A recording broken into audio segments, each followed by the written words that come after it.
Hi, Jacob. Hi, how you doing? I'm doing well.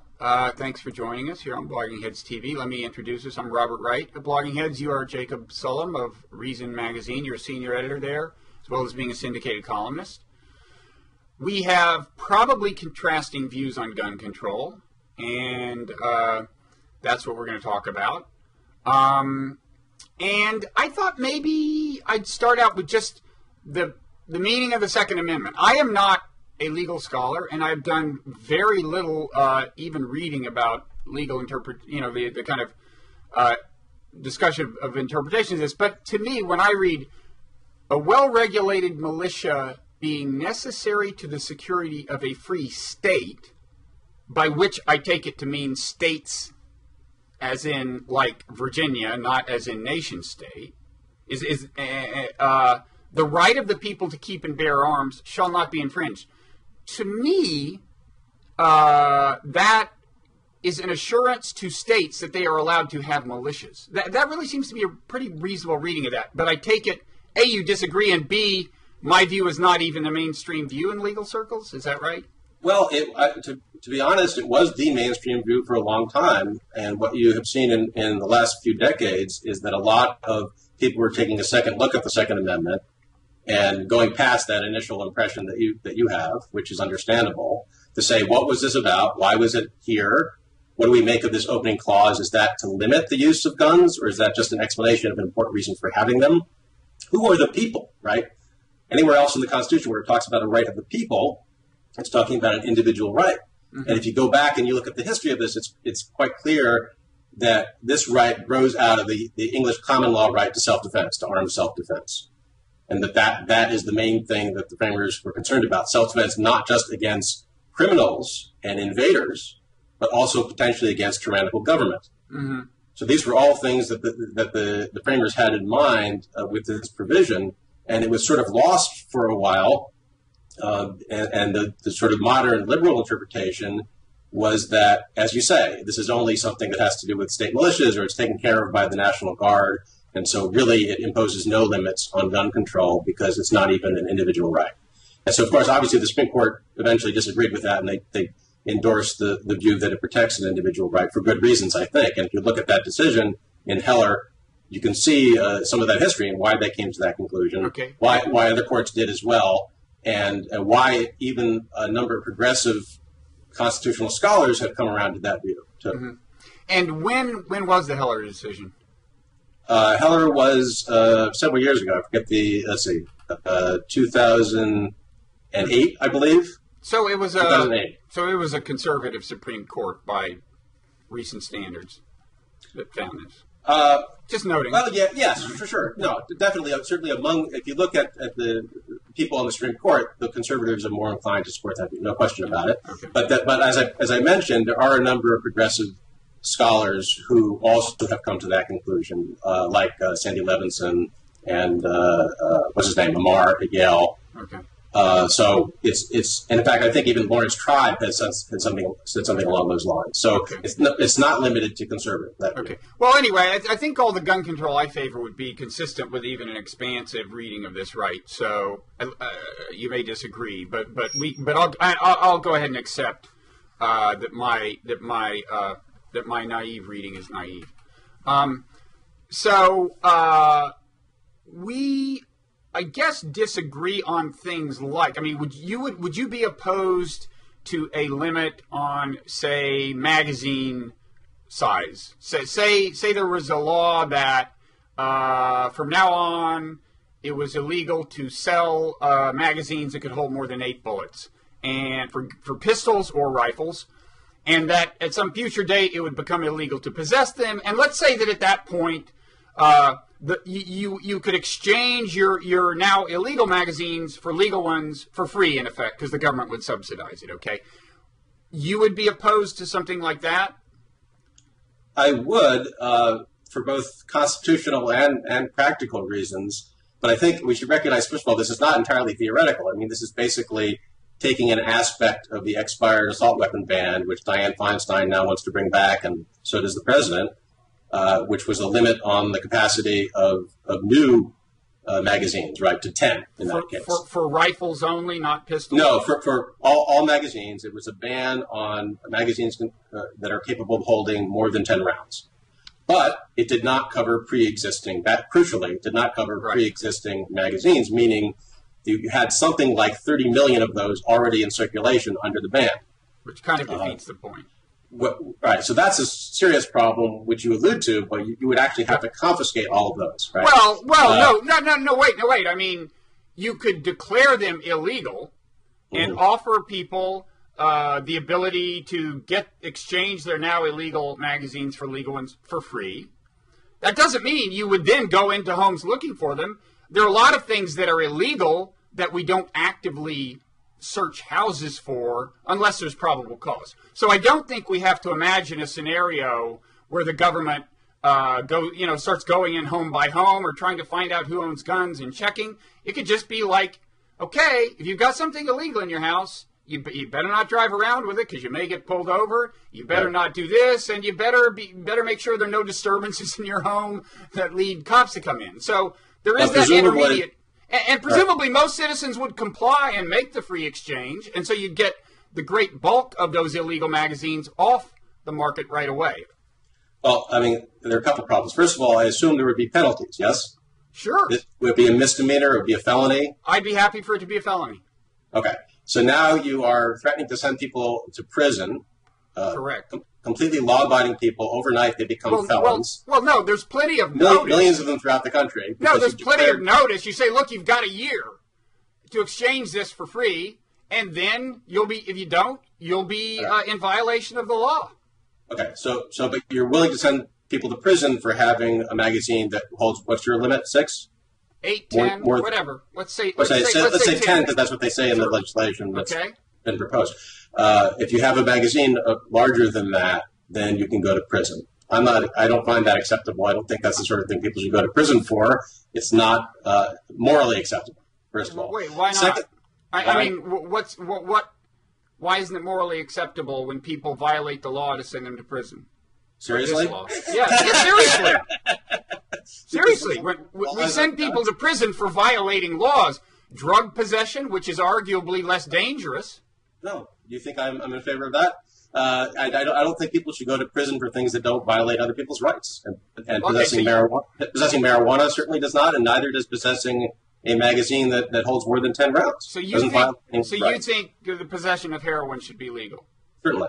Okay, so fine. I mean, your view is consistent. And I would point out, though, that for the average American, for most American voters aren't going to encounter the philosophical problem you have. Except they do sort of intuitively. You're right that they're not consistent about it, right? But there are plenty of people who value the right to keep and bear arms, who would find this morally objectionable. The idea that I possess this thing that doesn't inherently hurt anyone, and I can go to prison over it. You really think... Specifically magazines. Because it has to do something that they consider important, they would object to it, I think, on moral grounds. They wouldn't be consistent about it, but they would. Well, there may be some, but I mean, how many? I mean, first of all, how many gun owners even have a magazine that holds more than 10 I have several of them. I don't even use them, but I've got several of them in my gun cabinet that I got from my brother, right? So I would be a felon, and I'm telling you, I would not, just as a matter of principle, I would not be turning mine in, even if I'm never going to use them. So, okay. But in any case, of course, you are an editor of Reason magazine, so you feel more passionately about these issues than let's say the average American. Well, I wouldn't underestimate how passionately gun owners feel about that issue, though. So that's the first thing. I don't think it's morally justified to make that law. But the other aspect of it that's practical is that, as you say, you're expecting law-abiding people to turn their now illegal magazines in, correct? Yes. Only law-abiding people will be doing that. So what measures like this... I'd like to think that most Americans are law-abiding, but yes. But the point of this is that like other gun control measures, the main effect of this restriction would be on law-abiding people, not on criminals. So anybody who is... Right, like, for example, the mother of Adam Lanza, and if she had done that, then he would not have been able to wreak as much havoc as he wreaked. I mean, So that's right. I law-abiding woman. Unless you're going to ban all guns capable of accepting detachable magazines as well, or just... No, I didn't bring that up. I would like to see that myself, but I realize that truly is politically infeasible. Okay, so here's a practical problem, not moral or constitutional, but a practical problem is that when you are attacking a schoolhouse full of children, it probably doesn't matter that much that you have to stop at 10 and switch magazines or switch guns. It's a second or two to do that. You can tape them together to make it faster.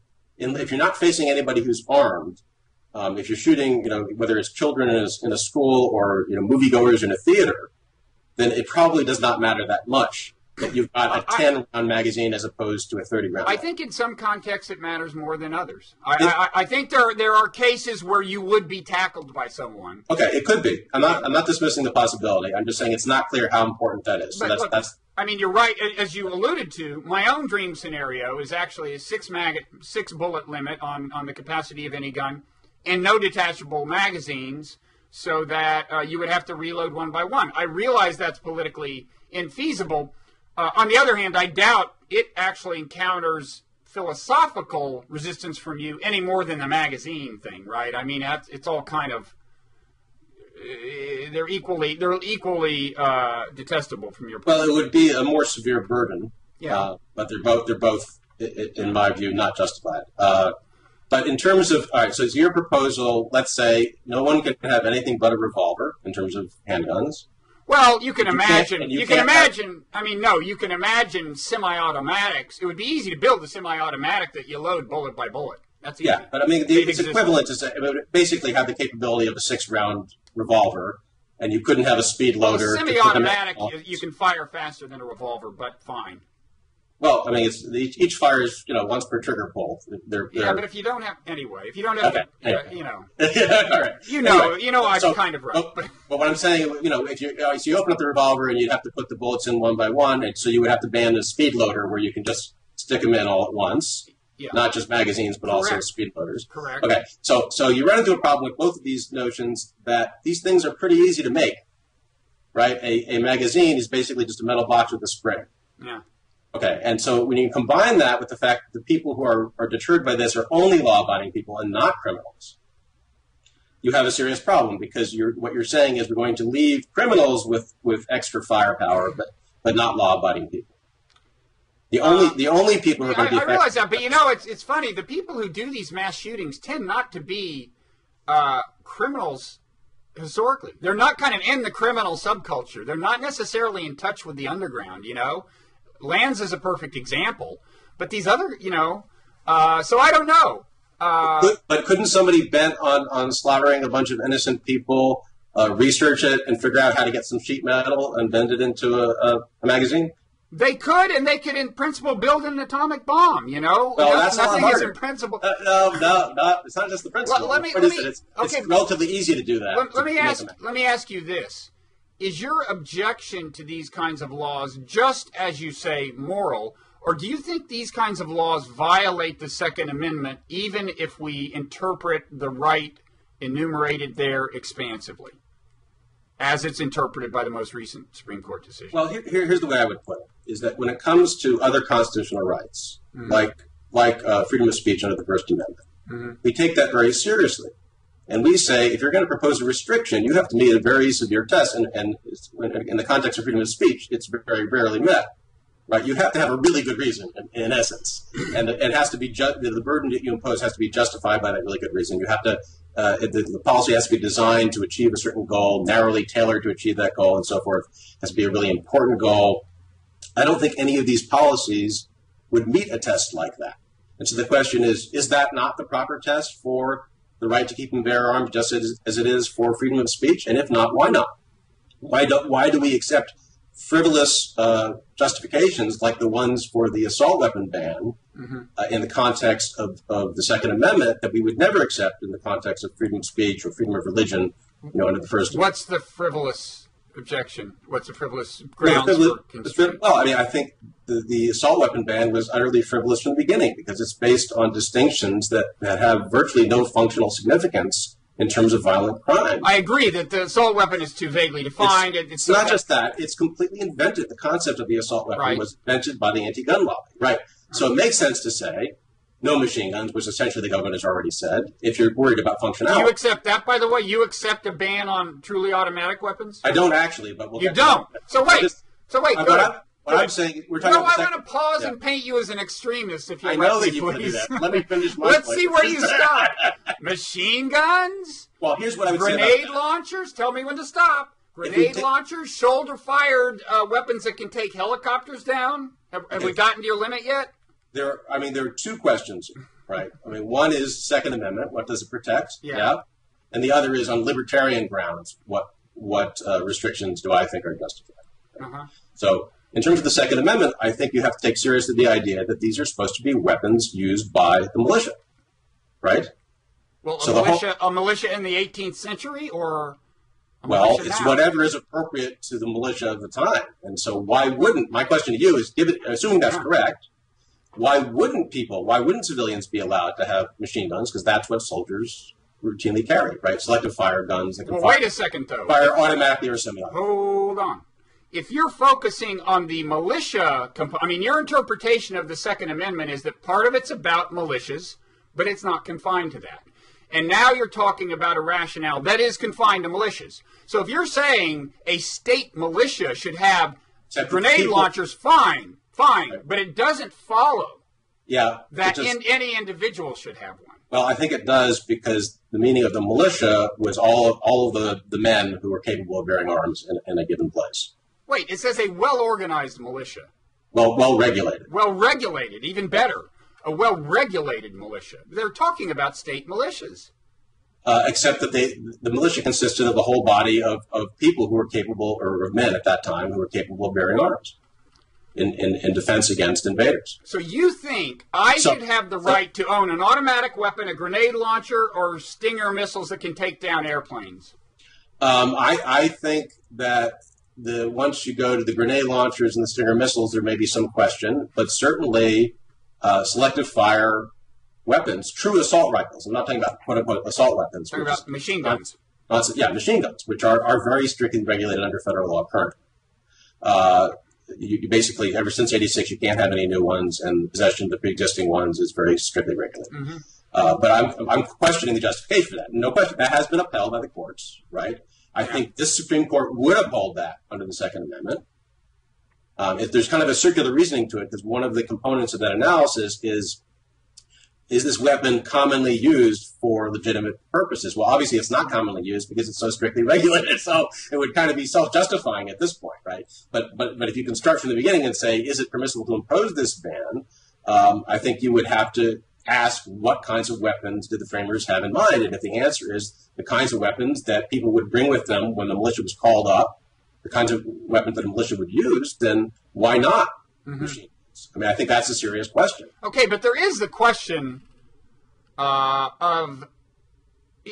is the fact that almost certainly none of the people who wrote the Constitution imagined stingers that can take down airplanes, or possibly even airplanes, you know? I mean, what do you say when the kinds of weapons you're defending on grounds of the Second Amendment were not even wildly imagined by the people who wrote the Second Amendment? Well, I think stingers, maybe that's not commonly used by everyone, right? So that might be a different case. But I think the arms that each soldier carries, you can make a very strong case that should be protected by the Second Amendment. I mean, it has to be something you can carry. That's another crucial qualification, right? So not artillery, right? Not a nuclear missile. You have to be able to bear it, right? And it's the kinds of weapons that people would commonly carry when called to militia service, right? So that's sort of back then or now though is one. Right, okay, but I still don't get. I mean, I thought on your interpretation of the Second Amendment and the one you I think attributed to the Supreme Court, I thought depended on the idea that well-regulated militia clause was not the basis for the entire right. But was the basis for a subset of the right. There is on the one hand, yes, a state militia that this is about, but it's also about people who aren't in the militia having the right to bear arms, right? Okay. Yes. And now you're saying that in the modern world, all of these people who are not members of a militia should have machine guns. So I really don't get your logic. Well, the point is that the militia consisted of all able-bodied men. Well, maybe it did then, but right now all these able-bodied men are not part of a militia. But the notion is that you have citizen soldiers who, this is not, so it's, in other words, it's not the National Guard. The National Guard does not address this. Well, yeah, but it says it has to be a well-regulated militia. And I'm not a member of a well-regulated militia, yet you think I should be able to own a machine gun. I would defend your right to own a machine gun. Yeah, my question is why? Because if you're looking to the kinds of arms that are covered, I mean, the Supreme Court actually did this back when they talked about a ban on sawed-off shotguns. In the Miller case, back in the early 20th century, they asked this question, what kinds of guns would be protected? And their answer was, well, the sorts of weapons that a militia would have, but we don't think militias, there's no evidence that was presented to show that militias would carry sawed-off shotguns. And that was the basis for that decision, upholding the ban on sawed-off shotguns, right? So that there is some history to this. The idea is, yes, you have a right to possess a gun, not just for militia service, but that since everybody is collectively forms the militia, that gives you an idea of the sorts of weapons, because you keep your own weapons, you bring them to service, right? It's not a thing where there's an armory that you go to get your gun.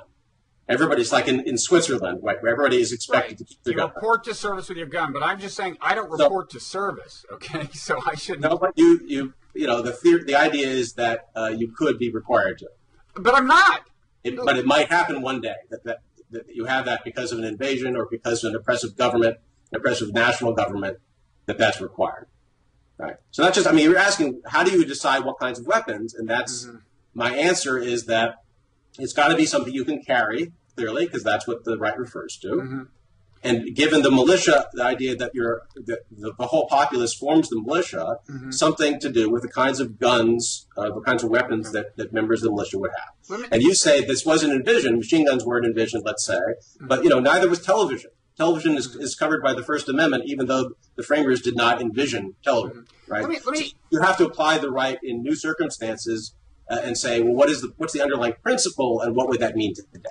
Okay, and you're right. You can argue over Stinger missiles versus machine guns, but it seems to me you can make a pretty good case that the kind of weapon that every soldier is issued is the sort of weapon that people in general should be allowed to have. Okay, let me ask you this question: is your view on this? Would it be at all responsive to grim realities that might descend upon us? For example, suppose that, as in your ideal world, machine guns were legal, and suppose there was just such an epidemic of school shootings that every day you read about another 20 kids being killed. Would you, or every hour, is there any amount of actual carnage in this thought experiment that would lead you to say, well, you're right. I mean, the Second Amendment isn't so crystal clear on machine guns that I really think, given the fact that the country's about to fall apart, we should revisit this. Is there any point like that for you? I just don't see what process is at work in that scenario. Why suddenly are there all these many more massacres than there are now? We have plenty of guns. There's plenty of weaponry out there. 300 million guns in circulation. You could have one of these massacres every single day. It's not a limit on the number of weapons that's spreading. Right. So that doesn't make any logical sense to me. That because you now make other weapons available, suddenly these are going to be happening more often. Okay, then leave the other weapons aside. As we know, things change in societies. Rate of mass murders changes, various things change. Suppose that with the current arms available to people, every day 10 school kids were shot. Suppose that for whatever reason there was this epidemic. Things do change. And, in any event, I used, with some consideration, the term thought experiment. I'm doing one thing that's commonly done in philosophical and other discussions, which is to say, please indulge my premises. I'm just trying to find the limits of your own thought. So just imagine this world where every hour another 10 school kids get shot and everybody's totally freaking out. Would that cause you to revisit your views? Well, in what sense? I mean, what is the proposed policy that's going to remedy that situation? Like banning, say the extreme one, the one you consider extreme that I propose, banning detachable magazines. assuming that you can actually get all the guns, because you would have to confiscate every gun in America to make that work. You realize that, and replace it with a different model. There's the possibility of incentivizing people all that 300 million. Well, you don't have to get all 300 million. I believe in marginal effects. I believe that the less available they are, the less often these things will happen. But libertarians, by the way, libertarians are in principle big believers in marginal effects when they think about economics.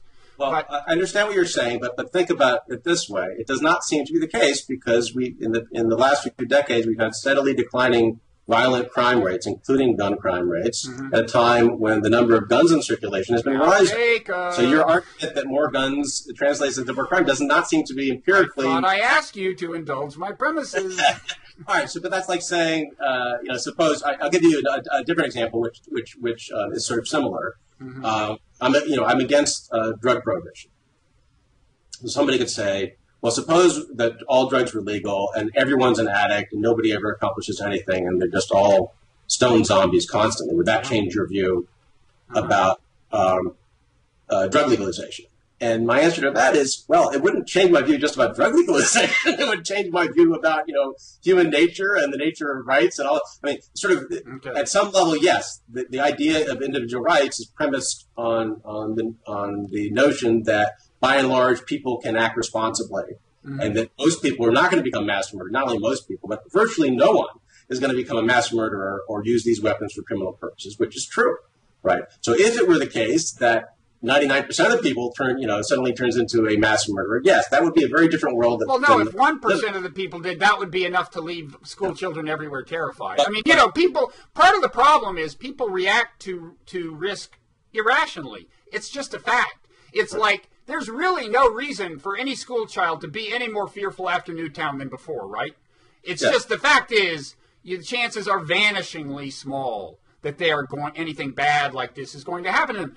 On the other hand, the realities of human psychology are something you have to deal with, and the psychology of 6-year-olds is especially resistant to, calm, rational explanation. So I think when you're talking about the welfare of the nation, you got to accept a certain amount of irrationality.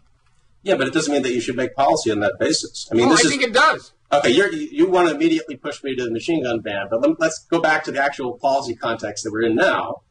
And what frustrates me is that every time there is a massacre like this, people propose policies that have virtually nothing to do with the actual crime that's been committed, in the sense that they could not reasonably be said to have prevented that crime, right? And then when you point that out to them, they say, well, this isn't really about these massacres, because those are actually very rare occurrences, which is true. We're actually concerned about, street crime and ordinary gun homicides, and that's what we're trying to get at. And so why does this massacre reinforce the case for these policies you already supported on other grounds? In other words, it's utterly irrational, utterly illogical. And I really object to that idea that suddenly, because these kids were killed, an assault weapon ban makes sense. It didn't make sense before. It doesn't make sense now. Okay. It doesn't make any more sense now than it did, before.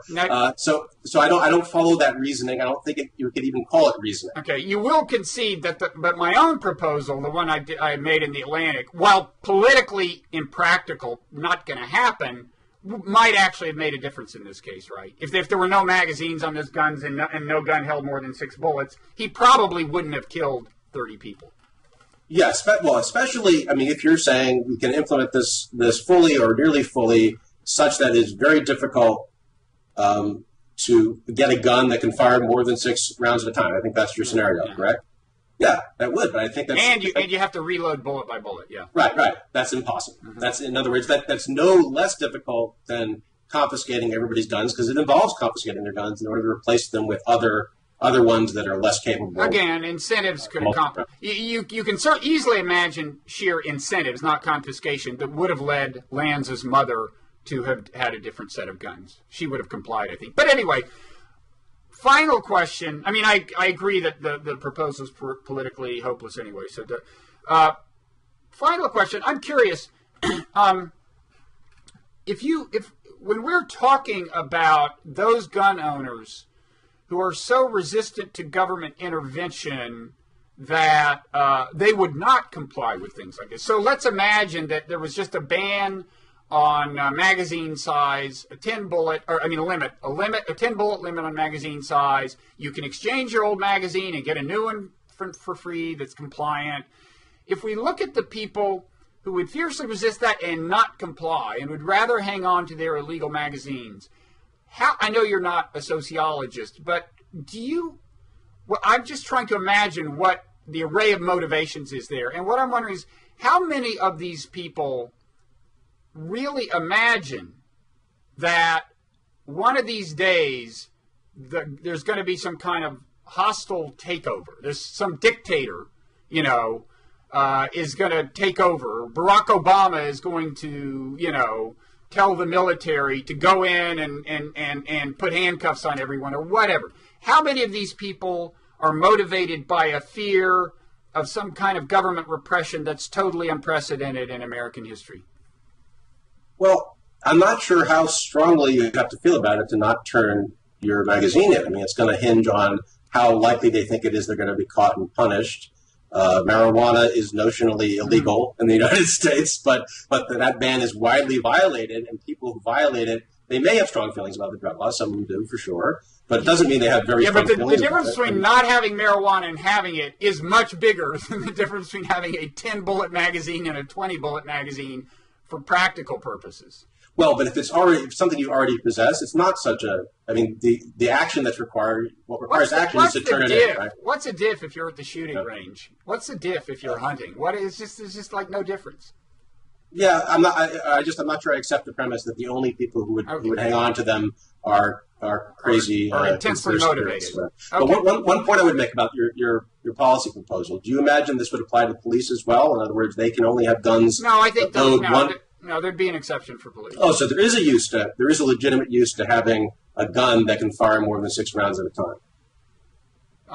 Well, if you're the police, yeah. Why only the police? Because the use of the gun by police goes beyond A, hunting, and B, defending their home, Police are sometimes going after bad guys in circumstances that are different from either of those. And so you're concerned the bad guys might have guns that can fire more than 6 rounds? No, I'm just thinking there might be not going to comply with the limits of the magazine. I'm just thinking there might be 3 bad guys. There might be. I'm just saying in a standoff between the bad guys and the police, the bad guys are the ones I want to have to reload often.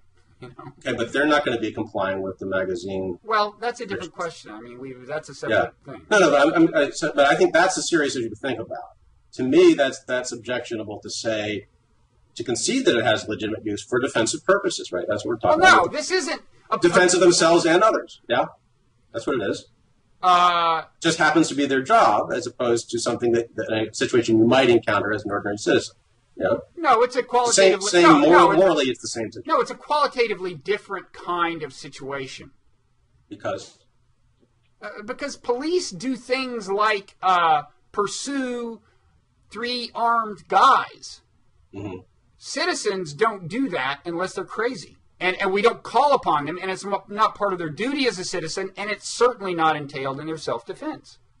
Okay. What about the riots in L.A.? Remember, after the riots in L.A., some store owners in Koreatown had what we would call, I guess now, assault weapons, and probably would be covered under some of the assault weapon bans. And certainly with magazines holding more than 10 rounds to defend their property against rioters and defend themselves and their families against rioters. Is that legitimate, or would you have required those people to have to reload after 6 rounds if it came to that? I would submit, and one by one. I would submit that 6 rounds. If you're sitting in a store, 6 rounds is enough to deter any intruder. But I would also say that life is full of trade-offs. And all kinds of policies, including speed limit, involve trade-offs where, we can lower the highway fatality rate by lowering the speed limit to 45 and enforcing it, but I'm not in favor of that because life's full of trade-offs. And I know that on grounds of efficiency, getting people places fast, some people are going to actually die. So I don't deny that you couldn't point to a single person who would die under the policies I propose who would have lived otherwise. That's possible. I'm just saying there would be more people who would have lived under my policies than under the Well, alternative. assuming that they could be implemented in practical Assuming terms. I'm right about the policy. And also, but leaving this, I mean, really, the crucial point practically with any kind of gun control policy, or ammunition control for that matter, is that these policies have the biggest effect on law-abiding people. Criminals are highly motivated to obtain guns and ammunition, whether it's a mass murderer who's bent on killing kids in a school or just an armed robber. That's the tool of their trade. They're determined to get it. They don't care about what's legal or not legal. I mean, there was this sort of comical discussion after the massacre in Tucson about, well, did they allow you to carry guns concealed in Arizona? And is that part of the problem? And it's like, well, if you're on the way to kill a bunch of people in a parking lot, you probably don't worry about whether it's legal for you to carry your weapon or not, right? That's so true. clearly that's absurd, right? Yeah, that would not be my objection to conceal and carry, no. Right, but the more reasonable objection would be you're afraid that people will get into altercations that will escalate. In other words, they're not intent on being criminals. So that's an empirical question about how often that happens. It turns out to be not very often, but that's an empirical question. But what I'm saying is that with any of these policies, you have to keep in mind that they're going to have their biggest effect, really almost all of their effect, on law-abiding people, and then criminals only at the margin, right? So, in other words, if fewer law-abiding people have guns in their homes, say, there are fewer to steal, right? Yeah. So that would be one way that it would affect criminals. But criminals are never going to, voluntarily comply with these policies, and they're highly motivated to obtain their weapons and ammunition, and much more so than the average citizen. Right, but again, when we're talking about legislation designed to reduce the frequency or severity of mass killings, I think we're not by any means talking mainly about a criminal population in the traditional sense. And again, Lanz is a good example. He wasn't hanging out with criminals. Right. He just used his mother's guns. Right. Even if they have no criminal record, they are clearly willing to break the law to accomplish their goal. So that's not going to be a deterrent. Suppose his mother did not have 30-round magazines, and suppose those 30-round magazines really did make an important difference, that if there were only 10 rounds, that would have reduced the casualty count, which is possible, but not certain, right? Could he have gotten them elsewhere, and would he have been motivated to do so? If he could not have obtained them elsewhere out of the, by now it's way more than 30 million of those that are available, since the demand is lifted. If he had not been able to buy one, could he have, a determined person, have fabricated one, given that it's a relatively easy engineering job to do that? It's basically a metal box with a spring. And so you have to ask, is that really plausible that somebody who's determined to do this sort of horrible thing is going to be deterred by those obstacles? I think in this case he might have been, actually, but you're right. It wouldn't. None of these things would stop every instance, and laws are imperfect. But so if you view that as a kind of concession to you, then we're ending this conversation on my being gracious. But if you have anything else to say, we go ahead, and I'll be even more gracious and give you the last word. Well, no, I mean, I think that we started with your proposal about basically re-engineering every gun in America. Well, we started with simple magazine limit. That's right. When you had me read your right. You read my outrageous proposal. True. Right. And what I will say, what that has going for it is that it is serious in the sense that it really grapples with what kinds of changes would be necessary to really have an impact. Right. None of the discussion that we've heard and that we're likely to hear in the next few weeks or months is going to be serious in that sense, because when you think these things through, they really don't make any sense. It's very possible Congress will pass the assault weapon ban again, even though it's a totally fraudulent, absurd piece of legislation, simply because they don't want to look like they don't care about dead children. I mean, and that's totally illogical and irrational. And that's what actually drives policy. It's not the things that we're talking about. It's not the cost-benefit analysis. It's not the constitutional analysis. Not the moral analysis. None of that. What drives it is this emotional reaction to these random events. And the consequences of those events have no logical connection to the events themselves. And so that's something that we ought to be aware of as we listen to what people are debating this month and next month. Mm-hmm. Well, if I said anything in reply, I would no longer be saying that I'm graciously I could no longer emphasize my graciousness. But I agree with much of what you just said anyway. So Thanks very much. This has been great. Thank you. And we'll link to your stuff on Reason, so keep those outrageous libertarian ideas coming. Will do. Okay. Thanks, Jacob. Take care.